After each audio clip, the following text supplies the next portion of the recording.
Usap-usapan ngayon sa showbiz ang umano'y muling paglapit ni Pokwang sa ABS-CBN matapos siyang mamataan sa loob ng studio ng network ngayong araw. Ayon sa ilang nakasaksi, tila may mahalagang pag-uusap ang komedyante na agad nagpaingay ng espekulasyon tungkol sa kanyang posibleng pagbabalik bilang kapamilya.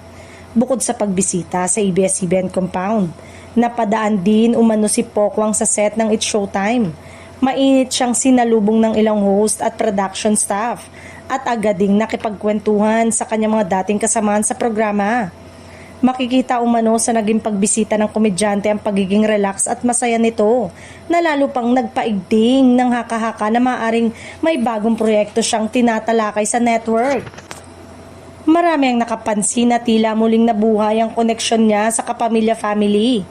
Dahil dito, mabilis na kumalat sa social media ang balitang posibleng comeback niya sa ABS-CBN. Matatanda ang matagal ding naging bahagi si Pokwang ng network bago siya lumipat sa ibang istasyon. Kaya hindi na nakapagtataka kung marami ang natuwa sa posibilidad ng kanyang pagbabalik. Mas lalo pang umingay ang usapan ng may ilang netizen na magtanong kung maaari ba siyang maging pansamantalang kapalit ni Vice Ganda sa It's Showtime habang nasa bakasyon ito. Ayon sa kanila, bagay na bagay umano ang kanyang comedic timing at natural na hirit sa noontime show. May ilan ding nagsasabi na kung sakaling totoo ito, malaking tulong ito sa programa dahil kilala si Pokwang sa kanyang pagiging energy booster at likas na pagiging entertainer. Gayunpaman, nananatili pa rin itong espekulasyon sa ngayon.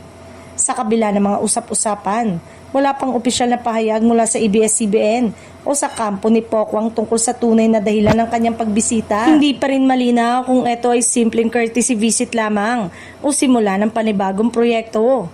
Ayon sa ilang entertainment observers, maaring isa itong early stage discussion pa lamang at hindi pa tiyak ang anumang comeback deal. Kaya't hinihintay pa rin ng publiko ang kumpirmasyon mula sa magkabilang panig. Sa ngayon, nananatiling palaisipan ang tunay na motibo ng pagbisita ni Pokwang sa Kapamilya Studio. Ngunit isang bagay ang sigurado. Muling naging sentro siya ng usapan sa showbiz at nagpa-excite sa fans na umaasang makikita siyang muli sa mas malaking Kapamilya project.